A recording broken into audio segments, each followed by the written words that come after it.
सभी भक्तजनों को राधे राधे। जय श्री कृष्णा।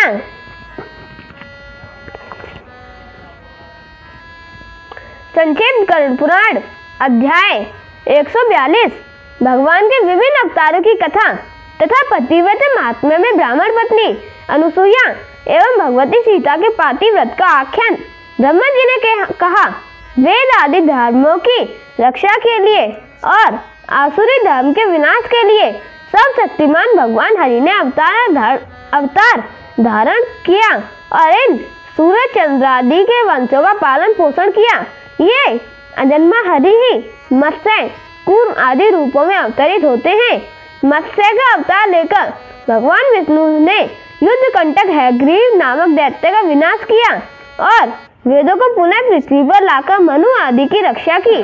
समुद्र मंथन के समय देवों का हित साधन करने के लिए कूर्म कश्यप का अवतार ग्रहण करके उन्होंने मंदराचल को धारण किया। क्षीर सागर के मंथन के समय अमृत से परिपूर्ण कमंडलू के लिए हुए धन्वंतरी वैद्य के रूप में समुद्र से वे ही प्रकट हुए। उन्हीं के द्वारा सुश्रुत अष्टांग के आयुर्वेद की शिक्षा दी गई थी। उन श्री हरि ने स्त्री मोहिनी का रूप धारण करके देवों का अमृत पान कराया। वराह का अवतार लेकर उन्होंने हिरण्याक्ष को मारा, उसके अधिकार से पृथ्वी को छीनकर पुनः स्थापित किया और देवताओं की रक्षा की। तदंतर नरसिंह रूप में इन्होंने हिरण्यकशिपु तथा अन्य दैत्यों का विनाश कर वैदिक धर्म का पालन किया। तत्पश्चात इस संपूर्ण संसार के स्वामी उन विष्णु ने जमदग्नि से परशुराम का अवतार लेकर 21 बार पृथ्वी को क्षत्रिय जाति से रहित किया था। कृतवीर्य के पुत्र कार्तिवीर्य अर्जुन सहस्त्र अर्जुन के युद्ध में मार करके इन्हीं भगवान परशुराम ने यज्ञ अनुष्ठान में उसके संपूर्ण राज्य का आधिपत्य महर्षि कश्यप को सौंप दिया और स्वयं महाबाहु परशुराम महेंद्र गिरी पर जाकर तप में स्थित हो गए। इसके बाद दुष्टों का मर्दन करने वाले भगवान विष्णु राम आदि 4 स्वरूपों में राजा दशरथ के पुत्र के रूप में अवतीर्ण हुए, जिनके नाम राम, भरत, लक्ष्मण और शत्रुघ्न हैं। राम की पत्नी जानकी हुई। पिता के वचन को सुनकर सत्य करने के लिए तथा माता कैकेयी के हित के रक्षा करते हुए राम ने अयोध्या का राज वैभव त्याग कर श्रृंगवेर पर चित्रकूट तथा दंडकारण्य में निवास किया। तदंतर वहीं पर शूर्पणखा की नाक कटवाकर उसके भाई खर तथा दूषण का नामक 2 राक्षसों को मारा। तत्पश्चात जानकी का अपहरण करने वाले दैत्य अधिपति रावण का वध कर उसके छोटे भाई विभीषण को लंकापुरी में राक्षसों के राजा के रूप में अभिषिक्त किया। उसके बाद अपने मुख्य सहयोगी सुग्रीव तथा हनुमान आदि के साथ पुष्पक विमान पर आरूढ़ होकर पति परायणा सीता एवं लक्ष्मण के साथ वे अपनी पूरी अयोध्या आ गए। यहाँ उन्होंने राज्य सिंहासन प्राप्त कर देवताओं, ऋषियों, ब्राह्मणों तथा प्रजा का पालन किया। उन्होंने धर्म की भलीभांति रक्षा की, अश्वमेध आदि अनेक यज्ञों का अनुष्ठान किया। भगवती सीता ने राजा राम के तथा सुखपूर्वक रमण किया। यद्यपि सीता रावण के घर में रही, फिर भी उन्होंने रावण के अंगीकार नहीं किया और सर्वदा मन, वचन तथा कर्म से राम में ही अनुरक्त रही। वे सीता तो अनुसुईया के समान पतिव्रता थी। ब्रह्मा जी ने पुनः कहा, अब मैं पतिव्रता स्त्री का महात्म्य कह रहा हूँ, आप सुने।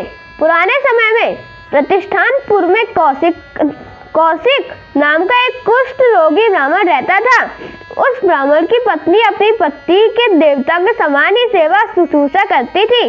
पति के द्वारा तिरस्कार मिलने पर भी वह पतिव्रता पति को देवता रूपी मानती थी। एक बार पति के द्वारा कहे जाने पर वैश्या को शुल्क देने के लिए अधिकतम धन साथ लेकर वह उन्हें कंधे पर बैठाकर वैश्या के घर पहुंचाने निकल पड़ी। मार्ग में मांडव्य ऋषि थे। यद्यपि वे ऋषि परम तपस्वी महात्मा थे, तथापि उन्हें चोर समझकर राजदंड के रूप में लोहे के लंबे स्तन कुंडल पर बिठा दिया गया था। अतः शरीर के नीचे छिद्र से ऊपर, सिर के छिद्र से ब्रह्मांड तक के शरीर के भीतर ही भीतर लौ सूरज के प्रवेश के कारण मांडव्य ऋषि का असमय तीव्र वेदना से ग्रस्त होना स्वाभाविक ही था।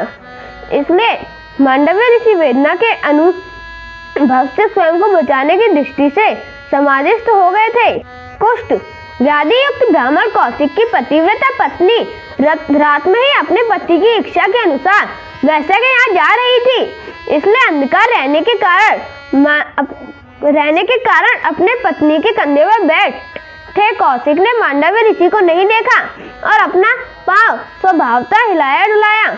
इसका दुष्परिणाम यह हुआ कि कौशिक के पांव से मांडव्य ऋषि आहत हो गए और उनकी समाधि टूट गई। समाधि भंग होने से उन्हें आश्चर्य वेदना होने लगी। उससे मांडव्य ऋषि का क्रोध होना स्वाभाविक था। अतः क्रोधवश उन्होंने शाप देते हुए कहा, जिसने मेरे ऊपर यह अपना पैर चलाया है उसकी सूर्य उदय होते ही मृत्यु हो जाएगी। यह सुनकर उस ब्राह्मण पत्नी ने कहा कि यदि ऐसी बात है तो अब सूर्य उदय ही नहीं होगा।